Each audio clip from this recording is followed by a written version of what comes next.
here with former super featherweight world champion Mikaela Mayer. I knew you were going to roll your eyes when I said that. Doesn't sound great, does it? I mean, how does it feel when you hear that?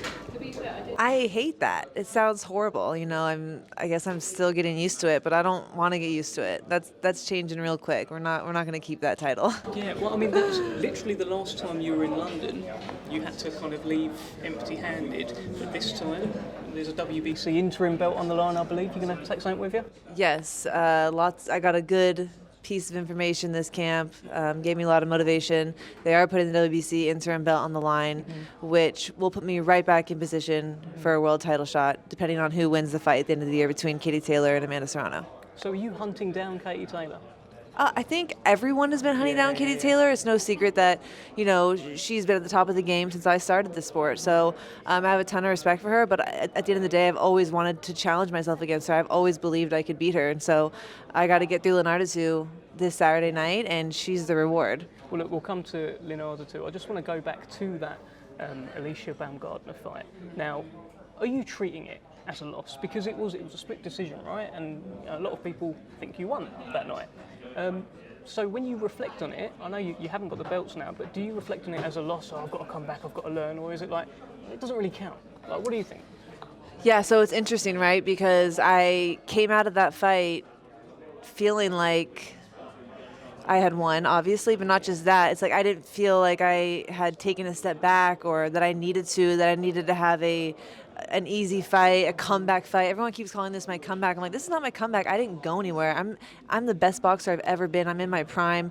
That's why I'm fighting someone like Leonardo 2. I want a top contender, and I want to get myself back in position for a world title. So it's a really weird feeling because at the time that most people might be losing their belts, they may be on the decline, but I'm not. I'm still rising. I'm still getting better and better every day. So I think that's what's great about women's boxing right now is that we're going where the big fights are, and we're taking risks, and it's not the end of, one loss isn't the end of the line for us. Like, I'm going to be right back in position for a world title if I perform on Saturday night, and so, yeah, that's what I want to show the boxing world. And you've picked Leonardo, right? I mean, I was watching one of your interviews. You said you either wanted Delphine Persoon or you wanted Leonardo. Persoon wasn't available, and you've ended up with Leonardo, she only lost her world title because she was pregnant. Is that right? So she's good. I do believe she got her world title stripped because she was pregnant and couldn't defend it. Yeah. I just learned of that recently, actually. Yeah. So she's a good fighter.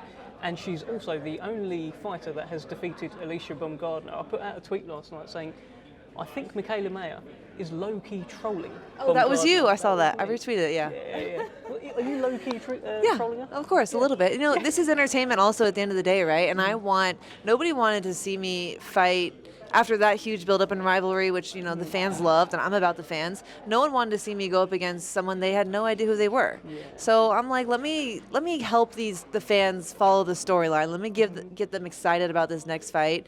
And also, she's a top contender, she's a former world champion, only been beat by Taylor and Persoon, so she's a worthy opponent, and it's fun.